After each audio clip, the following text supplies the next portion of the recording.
සියලුම දෙනාටම ආයුබෝවන්. ඉතින් අද දවසේ කොරියන් අපේ පන්තිය පොඩි වැඩසටහනක් මට කරන්න හිතුණා අපේ පන්තියේ. ඒ කියන්නේ පහුගිය දවස් ටිකේම අපි කොරියන් අපේ පන්තියේ මූලික ස්වර, සංයුක්ත ස්වර සහ ව්‍යංජන ගැන කතා කරා. ඉතින් බොහෝ දෙනෙක් මට නැවත ඉල්ලීමක් කරලා තිබ්බා ස්වර සහ සංයුක්ත ස්වරවල එකතුව පොඩ්ඩක් පැහැදිලි කරලා දෙන්න කියලා. ඉතින් සමහර විට අද දවසේ මේ වැඩසටහන අතරතුර යම්කිසි ශබ්ද බද්ද එන්න ඉඩ තියෙනවා. මොකද අද ස්ටුඩියෝ එකේ නෙමෙයි මම මේ වැඩසටහන දාගත්තේ. මොකද වයිට් බෝඩ් එක කරන හින්දා මම අද පිටත තමයි ස්ටුඩියෝ එකෙන් පිටත තමයි කරන්න තීරණය කරේ. ඒ නිසා ඉතින් යම්කිසි ශබ්ද ආවොත් සමා වෙන්න ඕනේ. එහෙනම් කොරියානු භාෂාව කියලා ලියා ගන්න ළමයි. කොරියානු භාෂාව. කොරියානු භාෂාව. චීන භාෂාවේ ආභාෂයෙන් තමයි කොරියානු භාෂාව නිර්මාණය වෙන්නේ. පස්වන සියවසේදී සෙජොන් රජතුමා විසින් හංගල් නමින් මූලික කොරියානු හෝඩිය නිර්මාණය කරනවා.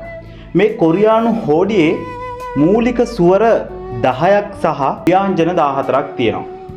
ඉතින් මේ මූලික ස්වර සහ ව්‍යංජන ගැන කතා කිරීමට කලින් මේ සංයුක්ත ස්වර මොනවද කියලාත් අපි බලමු.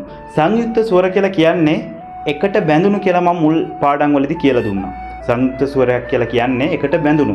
ඉතින් මේ ස්වර සහ සංයුක්ත ස්වර අතර ඇති ඒ සම්බන්ධතාවය තමයි අද දවසේ නැවත මතක් කිරීමට මම සූදානම් වෙන්නේ.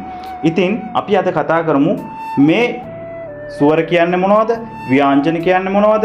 ඒ වගේම තමයි සංයුක්ත ස්වර කියන්නේ මොනවද කියලා අද අපි කතා කරමු.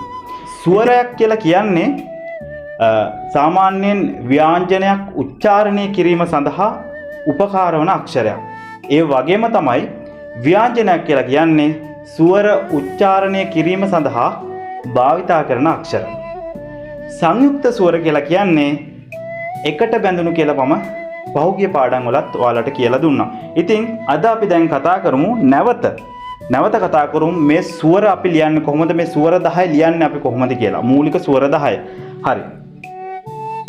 පළවෙනි ස්වරය තමයි ආ. ආ කියන ස්වරය. ඉහළ සිට පහළට වමේ සිට දකුණට තමයි අපි කොරියන් භාෂාව ලියනකොට ලියන්නේ. ඉහළ සිට පහළට වමේ සිට දකුණට. මේ තමයි මූලික ස්වර 10න් ආ කියන ස්වරය. ඊළඟට ආ, යා, ඕ, යෝ, ඕ,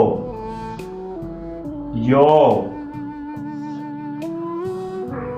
ඌ, යු,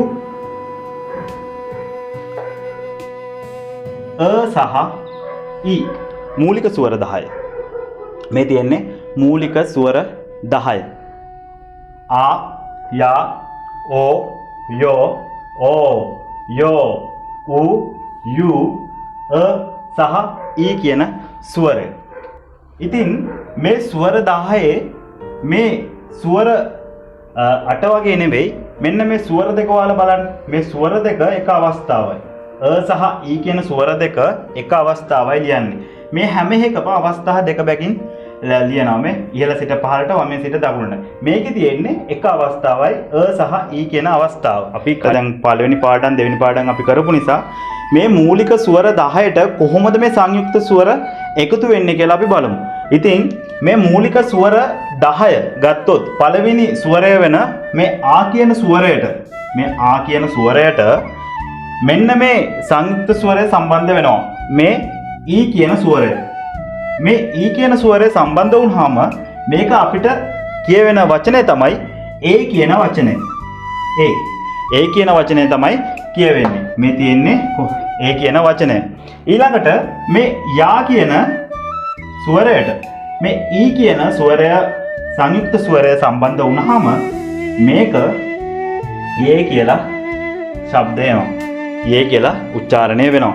ඊළඟට මෙන්න මේ ඕ කියන ස්වරයට මෙන්න මේ ඊ කියන ස්වරය සම්බන්ධ වුණාම මොකද්ද? ඒ කියලා උච්චාරණය වෙනවා.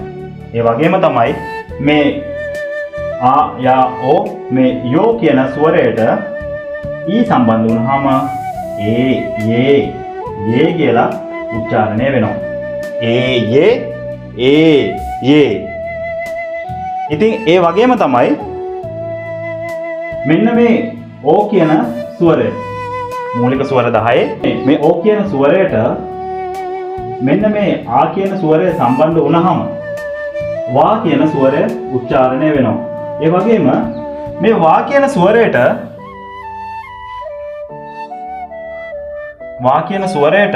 මෙන්න මේ ඊ කියන ස්වරය සම්බන්ධ වුණාම වේ කියන ස්වරය උච්චාරණය වෙනවා.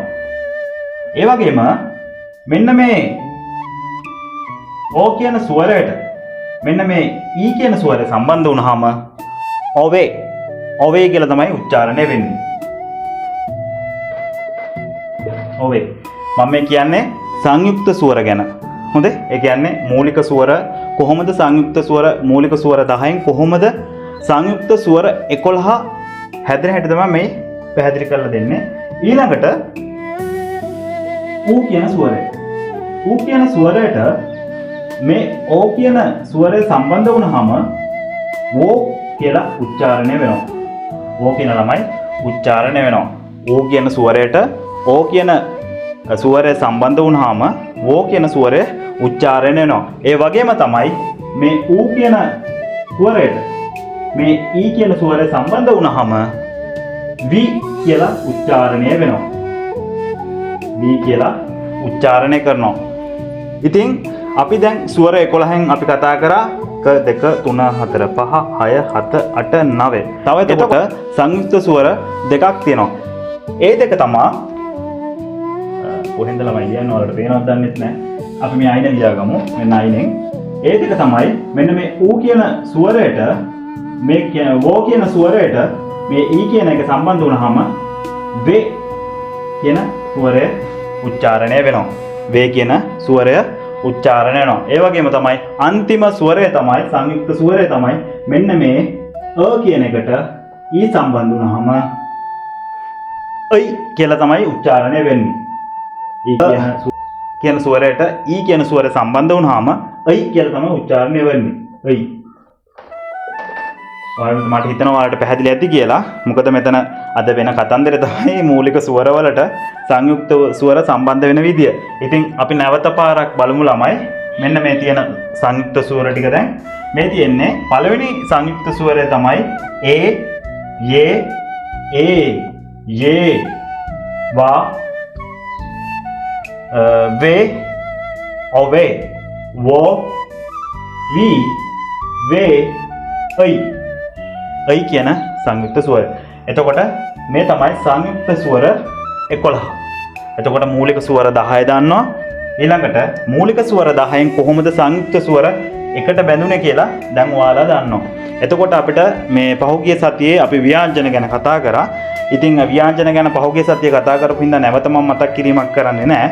හැබැයි මූලික ස්වර සහ සංයුක්ත ස්වර පිළිබඳව කට්ටියට ගැටලු තිබ්බා. මම හිතනවා අද දවසේ මේ වැඩසටහනින් මේ ගැටලු යහපත් පැත්තට හැරෙන්නේ නැති කියලා. ඉතින් මේ තමයි සංයුක්ත ස්වර 11.